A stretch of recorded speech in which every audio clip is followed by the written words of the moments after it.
Le parc régional, c'est 6 km de milieu protégé. Ce qui m'a amené ici à Val-David, c'est beaucoup le plein air. J'ai tout le temps travaillé dans les parcs, mais ici, le fait que ce soit un petit milieu, je dirais que ça est encore plus précieux. C'est vrai qu'il mérite d'être protégé.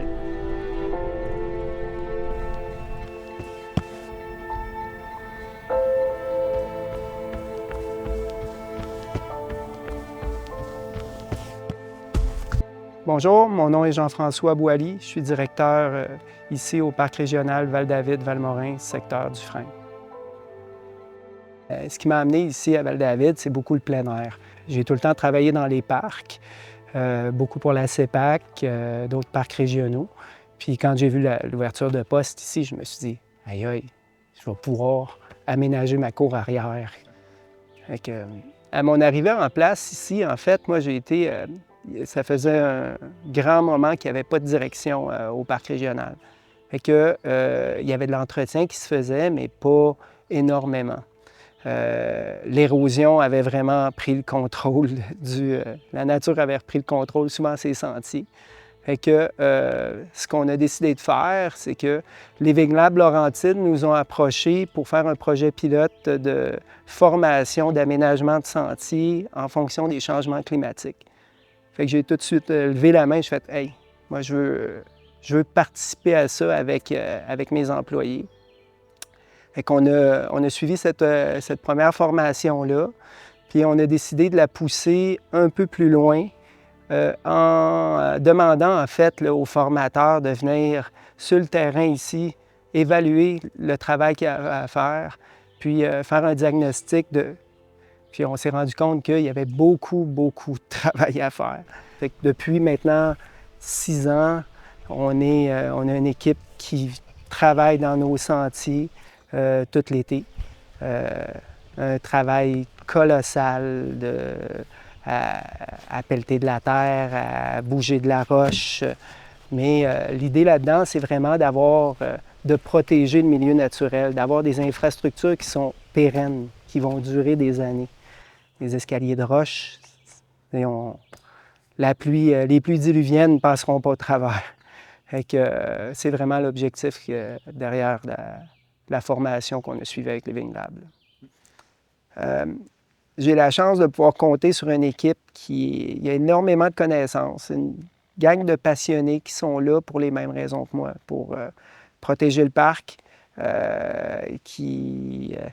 protéger pour l'aménager, souvent la gang, ils sont, non seulement ils sont travaillants, mais ils sont impliqués. Je souhaite ça à n'importe quel gestionnaire d'avoir une équipe comme ça. Ils arrivent avec des solutions. C'est important c'est important de croire en ce qu'on fait. T'sais, quand tu travailles dans quelque chose, on passe tellement de temps au travail qu'il faut aimer ce qu'on fait. Puis je suis pas mal sûr que toute ma gang aime bien leur job, même si c'est physique. Mon nom, c'est Léandre Paiement. Je suis ici au Parc régional de Val-David. Je suis préposé à l'aménagement des sentiers. J'ai suivi la formation de fabrication de sentiers qui apprend l'importance des degrés de pente, puis de chasser l'eau des sentiers, les types de sols, le type d'aménagement qu'on doit faire dans certaines circonstances. C'était super intéressant parce que des fois, on peut faire des interventions qui vont empirer la problématique si on ne sait pas qu'est-ce qu'il faut faire. Autrement, j'ai suivi la formation de la résilience des forêts face au changement climatique qui font réfléchir sur l'aménagement des parcelles boisées en fonction des changements climatiques qui vont survenir. Donc, prévoir la forêt de demain, finalement. C'est sûr que nos interventions qu'on fait à partir d'il y a 4 ans, à partir du moment où on a pris les formations avec le Living Lab, nos interventions sont meilleures, durent mieux dans le temps. Puis aussi, on a un plus petit impact, je crois. Vu qu'on est capable de le faire nous-mêmes avec des outils manuels, on n'a pas besoin de faire rentrer forcément un contracteur avec des pelles mécaniques. On est capable de le faire à bras. Ça a moins d'impact sur l'environnement. Puis ça dure plus longtemps dans le temps. Au début, on s'est attaqué vraiment aux sentiers les plus populaires. Les sentiers, ici, on a près de 88 000 jours visites annuels. Ça fait beaucoup de monde qui piétine les sentiers. Fait que le premier, on s'est attaqué ici, en fait, au Mont-Condor. Puis, ça a été un gros travail, mais rapidement, l'équipe, un coup que l'équipe a été habituée, le travail a avancé, on a fini la saison. En fait, ça a été sur 2 ans, ce projet-là. Mais maintenant, vraiment, le sentier est beaucoup plus agréable pour l'usager. Puis, le monde arrête de couper pour essayer d'éviter des trous de boue ou des flaques d'eau à droite et à gauche. Fait que c'est plus agréable. La particularité ici, c'est vraiment le dénivelé. On est un parc d'escalade, justement. Fait que un des gros problèmes, souvent, c'est que les sentiers étaient aménagés directement dans les lignes de pente. Fait que pour monter le plus rapidement au sommet. Souvent, il avait été aménagé par des grimpeurs. Fait que dans certaines sections, il a fallu vraiment les relocaliser, plus perpendiculaires, pour éviter que le sentier se transforme en ruisseau. Donc, on aperçoit déjà ici là, les signes d'érosion très évidents. La compaction du sol qui s'est créée, qui a engendré des rigoles, qui a aggravé le problème encore une fois.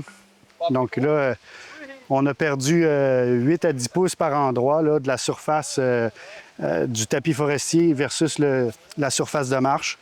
Donc, il faut vraiment... c'est plus réparable. Il va falloir repositionner le sentier. Les solutions qu'on a apportées, souvent, c'est des escaliers de roche dans des tronçons, mais aussi de relocaliser. La base de tout ça, après ça, c'est le drainage. Parce que quand il pleut, maintenant, on le voit, là, les orages, c'est des orages qui sont très, très fortes.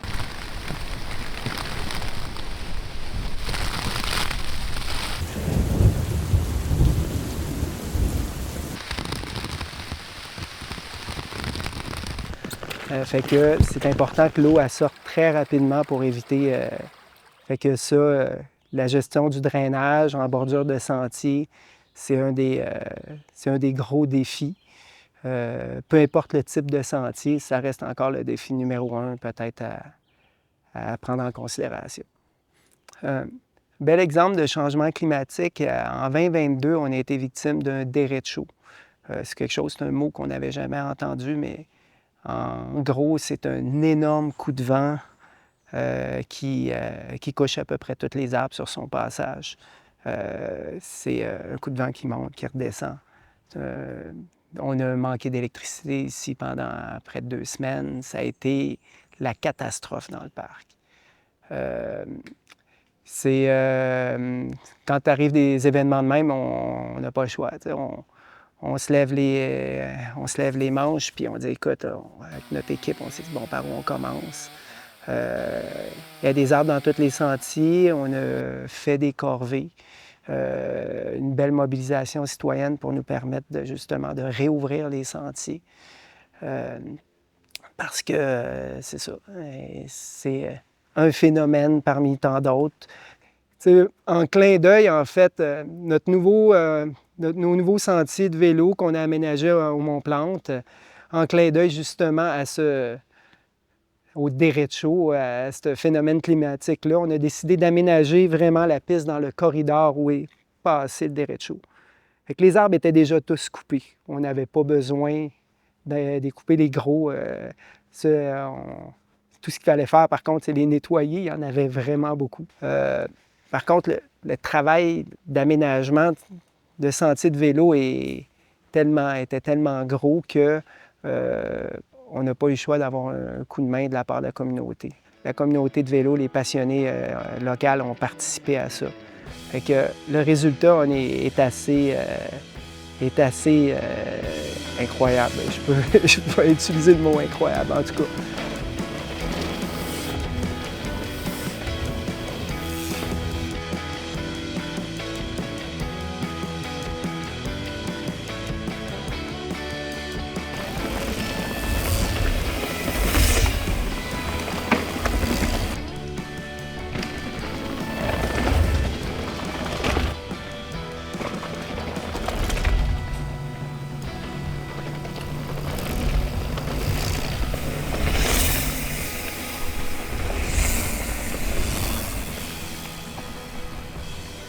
Les gens sont vraiment contents du résultat. Les commentaires sont unanimes. La trail, la dynamite et la derecho, notamment, c'est un beau succès. Pour les résidents, on a fait ça vraiment pour la communauté de vélo. Ça a été fait en collaboration avec eux. Puis l'entretien, souvent suite à des pluies, soit suite à des changements climatiques, la mobilisation de la communauté est primordiale. Tu as besoin des bénévoles pour te donner un coup de pouce, sinon tu es tout le temps en train de donner des contrats d'entretien à droite et à gauche, puis ça ne peut pas, économiquement parlant, on ne peut pas...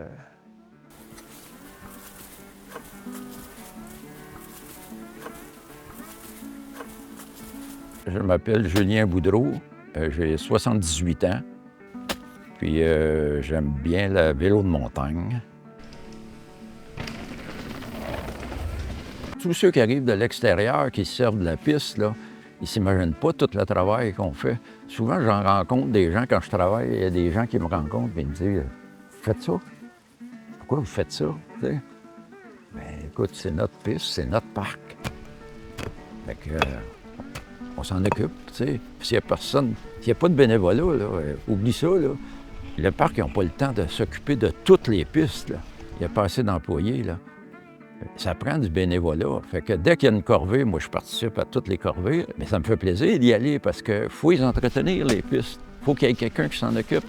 Puis, en tout cas, les changements climatiques, on s'en aperçoit, même encore aujourd'hui, les coups d'eau qu'on a, les inondations. Il faut que quelqu'un entretienne, parce que sinon, il n'y aurait plus de trail. Puis ça me revalorise de le faire. Hein? Écoute, dès que j'ai quelques heures de libre, je prends mes outils, je monte dans le parc, puis je travaille. Je pris une piste en particulier, tiens, c'est la rustique. Ça, je suis fier de celle-là.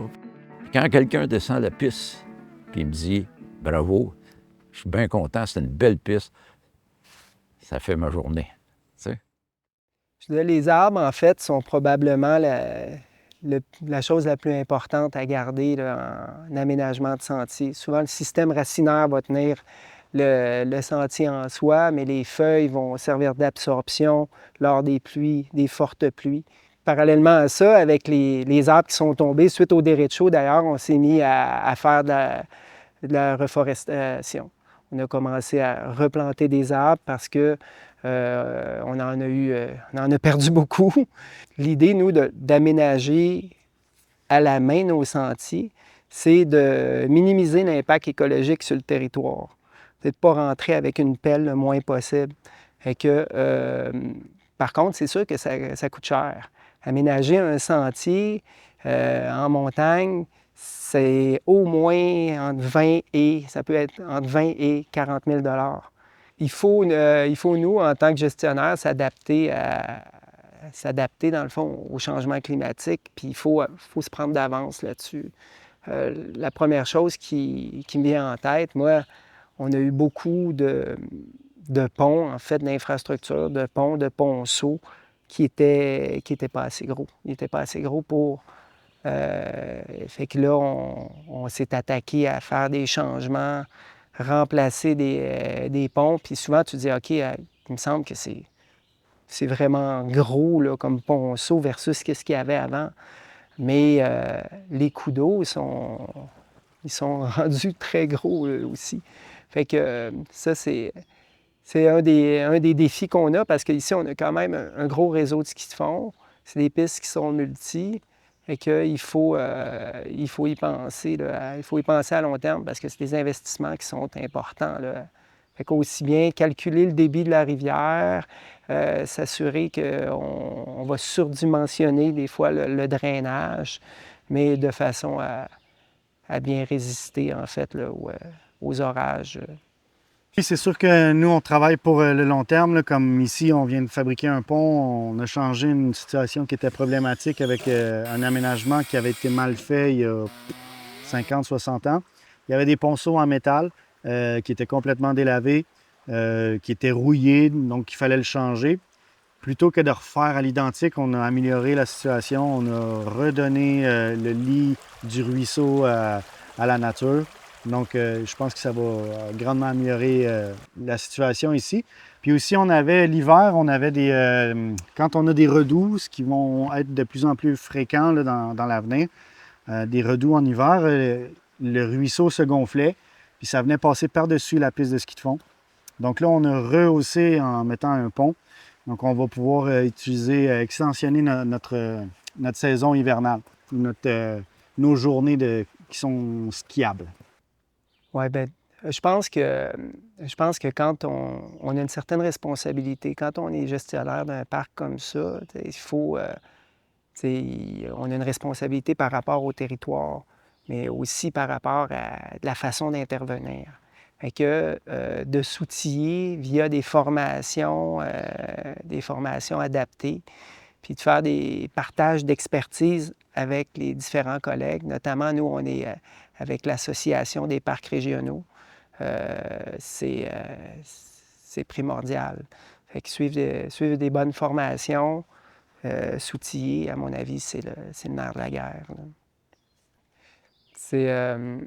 C'est sûr que le travail qu'on fait, c'est un travail qui a un beau sentiment d'accomplissement. Quand on se promène dans un sentier, après, tu te dis « OK, wow, c'est nous autres qui l'ont fait, ce sentier-là. » Fait que, il y a une certaine... C'est clair qu'on a une certaine fierté après ça de regarder ça, puis de dire « OK, je fais mon bilan annuel, puis je vais dire « OK, hey, cette année, on a fait ça, ça, ça, ça. » Fait que les réalisations sont tangibles. Puis, en plus, ils sont pérennes. Fait que je me dis, bon, bien, dans quelques années, probablement, les enfants de mes enfants vont venir marcher ici, puis le sentier va tenir encore. Du moins, on l'espère.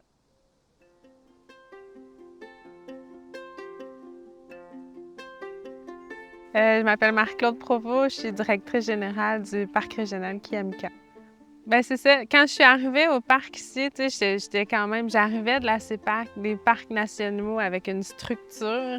Quand je suis arrivée au parc ici, le territoire, c'est un parc en territoire public. C'était complètement anarchique. Il n'y avait pas de pancarte sur les sites, il n'y avait pas de carte, il n'y avait pas de plan de mesure, il n'y avait absolument rien.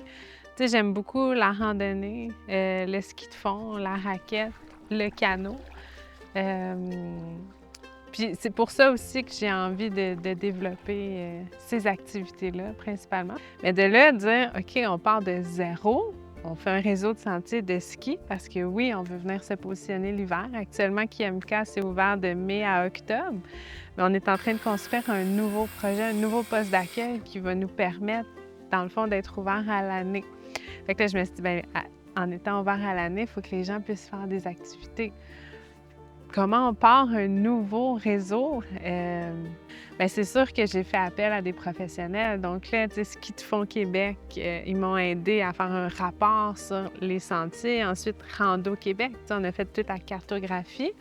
Mais d'aller chercher l'expertise, puis les gens qui vont dire, bien, il faut que tu penses à la pente, il faut que tu penses à ton lieu d'ensoleillement et tout ça. Bien, justement, c'est pour ça qu'on va chercher des experts. Puis oui, j'ai une équipe à l'aménagement, dans le fond, qui sont habitués de développer, de faire des sentiers, mais là, d'aller chercher une expertise puis de les former pour le faire en fonction des changements climatiques, tout ce qui est drainage et tout, bien, c'est ultra important parce qu'on ne veut pas justement couper de la forêt pour se dire « Ah, bien, on aurait dû passer ailleurs, là, il y a un milieu humide, ça ne fonctionnera pas avec la pluie. » Chaque arbre qui est coupé, dans le fond, on a une fendeuse à bois parce que au parc Kiamika, on fournit un sac de bois pour pas que les gens coupent les arbres. Donc, on amène un sac de bois sur les sites de camping, mais tout ce bois-là, tout le bois qu'on coupe est récupéré.